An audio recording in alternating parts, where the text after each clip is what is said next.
মারা যাওয়ার কিছুদিন পর মায়ের ঘর পরিষ্কার করতে গিয়ে মায়ের হাতের লেখা একটি চিঠি পায়। এত সুর আর এত গান যদি কোনো দিন থেমে যায়।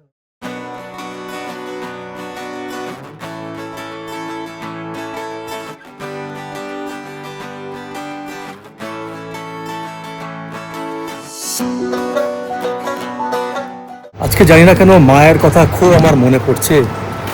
আমি 15-16 তারিখ করে আমরা ডিসেম্বর মাসে বর্ধমান থেকে ফিরে এসেছি মোহালি, পাঞ্জাবে। আর ঠিক বাড়ি থেকে বর্ধমান থেকে চলে আসার কয়েকদিন আগে না, 2-4 দিন আগেই মায়ের কাছে বসেছিলাম। আর মা স্কুল লাইফে খুব ভালো আবৃত্তি, রেসাইটেশন যেগুলো হয়, রেসাইটেশন এগুলো করতো। তো মায়ের মধ্যে ওই জিনিসগুলো, মানে দেখো, মানুষ যতই বয়স হয়ে যায় কিন্তু সে তার যে ভালোবাসাটা সেটা ছাড়তে পারে না। মায়ের ভালোবাসা ছিল ওই কবিতা আবৃত্তি করা, তারপরে গল্প বলা। তো মা সেদিনকে আমাকে সন্ধ্যাবেলায় নিজের কাছে ডাকলো, বসালো আর বললো, বাবু আমার গান শুনবি। আমি কোনোদিন সেরকমভাবে মায়ের গান আমি শুনিনি। মায়ের কাছে আমি আবৃত্তি 2-একবার শুনেছি, কিন্তু গান সেভাবে শুনিনি। সেভাবে সেদিনকে আমার কাছে মা বসে গান শোনাচ্ছিল, আর আবৃত্তি কয়েকটা শোনালো, নিজের লেখা কিছু আমাকে শোনালো। আমার না সেদিনকে, মানে কী বলবো বলো তো, মনটা খুব খারাপ হয়ে গেছিলো। কেননা মায়ের কাছে বসার এরকম সুযোগ, দেখো প্রত্যেক মানুষেরই বয়স হচ্ছে, আবার কবে বসবো মায়ের কাছে গিয়ে ওরকম করে গল্প শুনবো জানি না।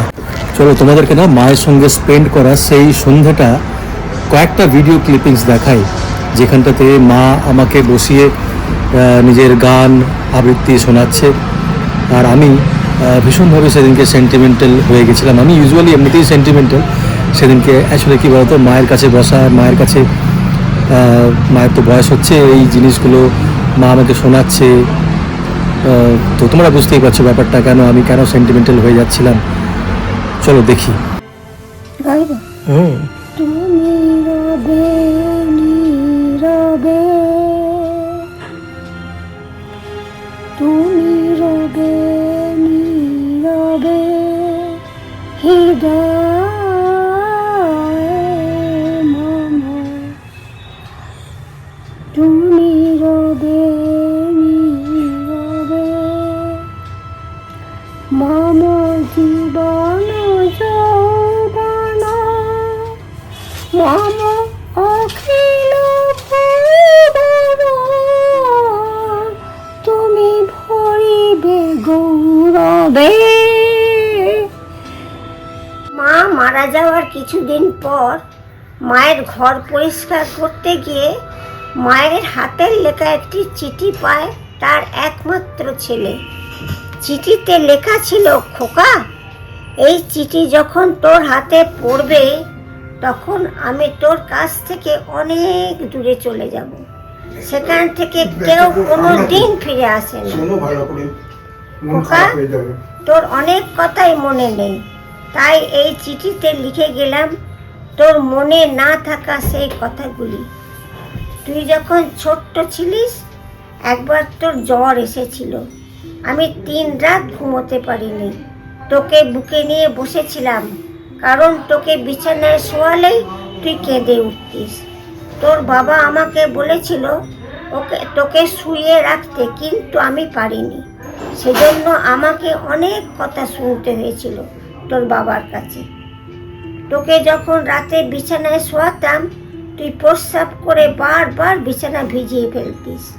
তখন আমি তোকে আমার শুকনো জায়গায় শোয়াতাম আর আমি তোর প্রস্রাবের ভেজা জায়গায় শুয়ে থাকতাম। তোর বাবা যখন মারা গেল তখন অনেক কষ্টে আমাকে সংসারটা চালাতে হয়েছিল। একটা ডিম ভেজে 2 টুকরো করে তোকে দুবেলায় দিতাম।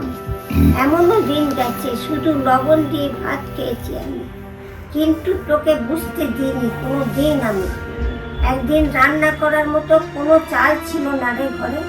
তখন কোনো উপায় না পেয়ে এক বাড়িতে কাজ করে কিছু চাল এনে ভাত ভেজে খাইয়েছিলাম তোকে। তারপর তুই ভুলে গেছিস যখন তোর এসএসসি পরীক্ষার ফি দিতে পারছিলাম না, তখন তোর বাবার দেওয়া শেষ স্মৃতি নাগপুরটা আমি বিক্রি করে দিয়েছিলাম। আরও অনেক কথা আছে যা লিখতে গেলে হয়তো খাতা শেষ হয়ে যাবে, কিন্তু লেখা শেষ হবে না। ভাবছিস এত কথা তোকে কেন লিখে দিলাম?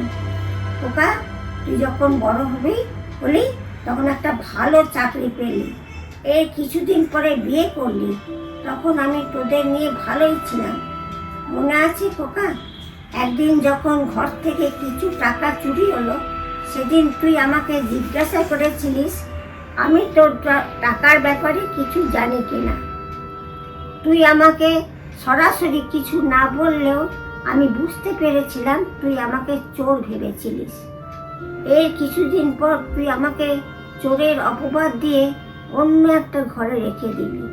খোকা, আমার সেই ঘরটিতে থাকতে অনেক ভয় করত, কারণ ঘরটি তোদের কাছ থেকে অনেক দূরে ছিল। খোকা, তোকে একদিন বলেও ছিলাম আমার একা একা থাকতে ভয় লাগে। তুই বলেছিলিস মরণ আসলে যে কোনো জায়গায় আসবে।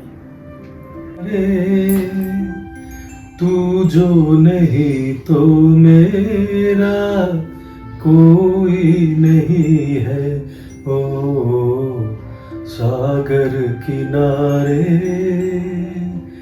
दिल ये पुकारे, तू जो नहीं तो मेरा कोई नहीं है, ओ सागर किनारे के दिल अभी भरा नहीं, अभी ना जाओ छोड़ कर, के दिल अभी भरा नहीं।